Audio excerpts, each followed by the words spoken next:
Vinayaka Missions Kripananda Warrior Engineering College, Salem Campus. Admissions open now. Join and become the engineer of tomorrow. சட்டசபை தேர்தல் நடந்த 5 மாநிலங்களிலும் தொண்டர்களுக்கான பயிற்சி முகாம்கள் நடத்த பாஜக தலைமை முடிவு செய்துள்ளது.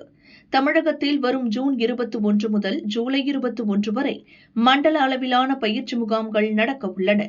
அதன் முன்னோட்டமாக கடந்த மாதம் 29ஆம் தேதி சென்னை கிண்டியில் உள்ள நட்சத்திர ஹோட்டலில் தமிழகம், கேரளா, புதுச்சேரி நிர்வாகிகளுக்கான பயிற்சி முகாம் நடந்தது.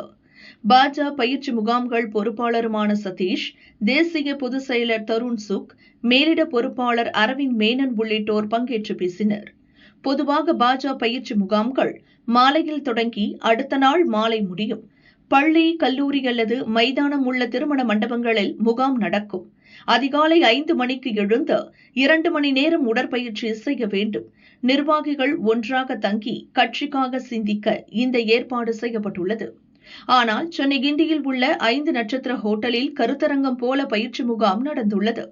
இதில் பங்கேற்ற மாநில நிர்வாகிகள் பலர் கடந்த 20-30 ஆண்டுகளாக பயிற்சி முகாம்களுக்கு வருகிறோம், ஆனாலும் எந்த பலனும் இல்லை என கிண்டல் செய்துள்ளனர்.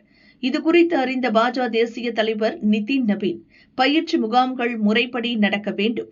நட்சத்திர ஹோட்டலில் நடத்தி எந்த பலனும் இல்லை.